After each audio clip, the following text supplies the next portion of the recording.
it's possible, and it's been a rich conversation having today. What's troubling to me is nothing I've heard today is new. I've been hearing this for years, and I'm only 26 years old.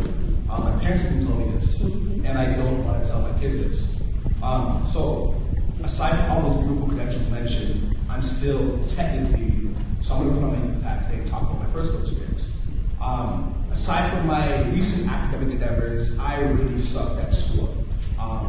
I started out pretty good in school. I was in French immersion, I excelled. Up till grade 5 is when I started to have difficulties, at least to say, to the point where I actually had a permanent desk in the hallway. And one time, my mom came by to give me lunch. She lets a drop by every once in a while, and she see my desk in the hallway. You want to know what she did? She took me away from school. And she called them and said, "Where's my son?" And we had a meeting about that.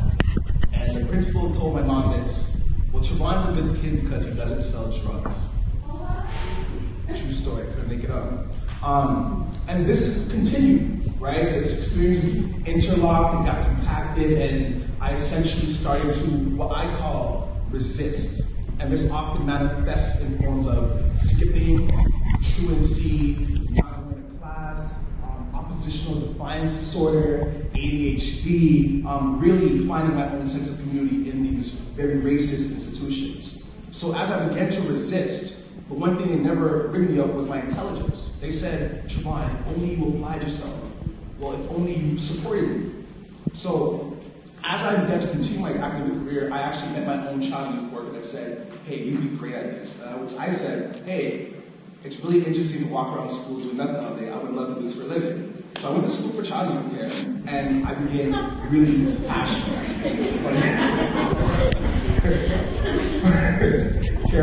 I became really passionate, and what started to really motivate me to do this work and really centralize youth is understanding that my experience wasn't anecdotal, and there are a lot of young people that go through much worse experience. And that kind of sparked an idea for my PhD project, which is looking at Black crossover youth, so youth that navigate not only child welfare, but the judicial system and their educational trajectories. Because when we talk about youth education, we forget that this is the main point of entry to the judicial system and the child welfare.